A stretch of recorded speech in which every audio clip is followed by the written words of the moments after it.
Live from GC Now. We're here, we're near, just was on stage announcing Bridgewater's partnership with Global Citizen in support of the World Bank's efforts for the replenishment of IDA 21. We basically helped policymakers before, but it's always been in the developed world. It's a topic that I feel very passionately about. I grew up in China.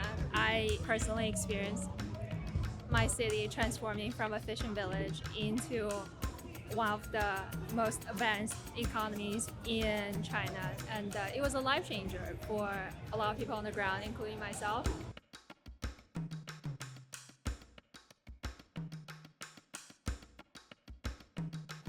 Having a sense of where the world is likely headed also helps us see how different policy decisions could send the world down very, very different paths.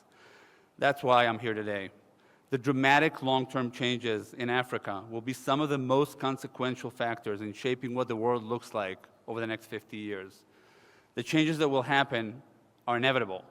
How those will impact the world is a complete choice. The decisions that policymakers make in the coming months will determine the outcome of that choice. This is a two-day summit that we're going to be hosting on October 9th and 10th in Abidjan, Côte d'Ivoire, bringing together heads of state, finance ministers, leaders in civil society, all with one goal, calling on the G20 to increase their investment to support the World Bank's IDA fund by an additional 25%, which would account for more than $6 billion in new financing to help alleviate poverty across the continent. One of the more important changes that is happening in the world today is happening here in Africa. And it's going to be very consequential to what the world is going to look like over the next 50 years in our lifetime.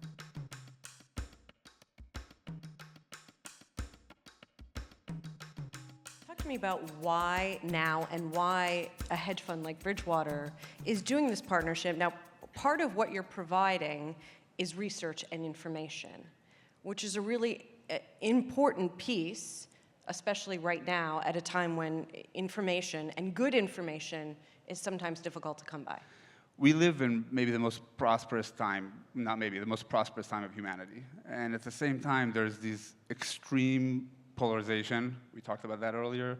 There's extreme inequality, and there's a generational shift, or a generation growing into that, exposed to a wild amount of information where they can't sort signal from noise. So when you think about the partnership between Global Citizens and Bridgewater, Global Citizen really cracked something about how to take and harness the power of a generation and apply it to have impact on things that matter to them. And then when you couple that with Bridgewater, which is an organization that is solely focused on understanding what's actually true, how do things actually work, what is the signal in the noise, then you get the pair of here's the understanding and here's the advocacy that could take that understanding and change the world. Some of the research that you all have put out already that is pertinent to all of this, and it's really interesting, but it also makes very clear how things in Africa can go in different directions. As your team was doing this research, what sort of stood out to you? So today, an eighth of the world's working age population lives in sub-Saharan Africa. And that number is growing because of a population boom by 30% each decade, and that's happening when in most of the rest of the world there's a population decline. So play that out. That means that in the future, 3/4 of the growth in working age population is going to come from the continent, and it means that in my lifetime, 1/3 of the world's working age population is going to be in Africa. Let's just process that for a second and imagine what that world looks like. And now imagine two possibilities. One possibility is, okay, 1/3 of the world's working age population is in Africa, and in line with that, there was what we call a productivity boom, meaning it's not just more working hands, it's more skilled labor, more educated, that can produce more. That can lead to massive growth boom, really amazing for the continent, amazing for the world. We've seen this in other places. Think about the miracle of productivity in China or India, amazing. Now think about the other scenario of 1/3 of the world's working age population is in Africa and nothing happens. That's the course we're on right now, meaning no productivity boom. So now you have this massive population that has basically been left behind. Global inequality is a lot more dramatic than it is now.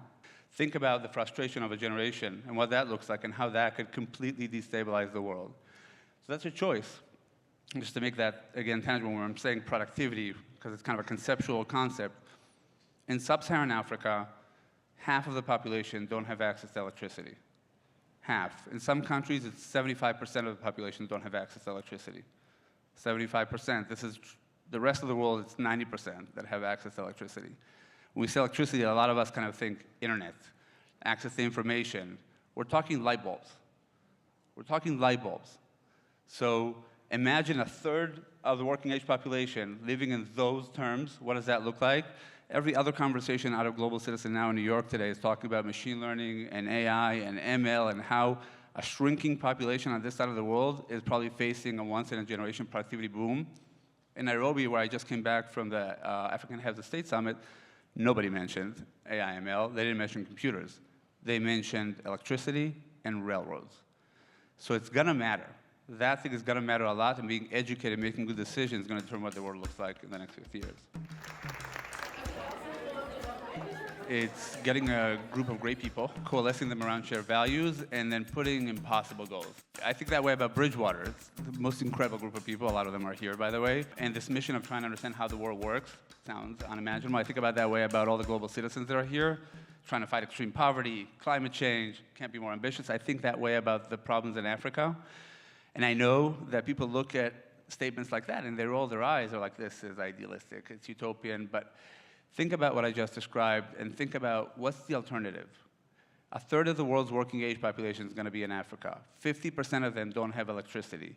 You can sit on the couch, Theodore Roosevelt talk about the kind of the person in the arena. Leadership is getting as many people to be the person in the arena and to do incredible things. And I urge you to take action.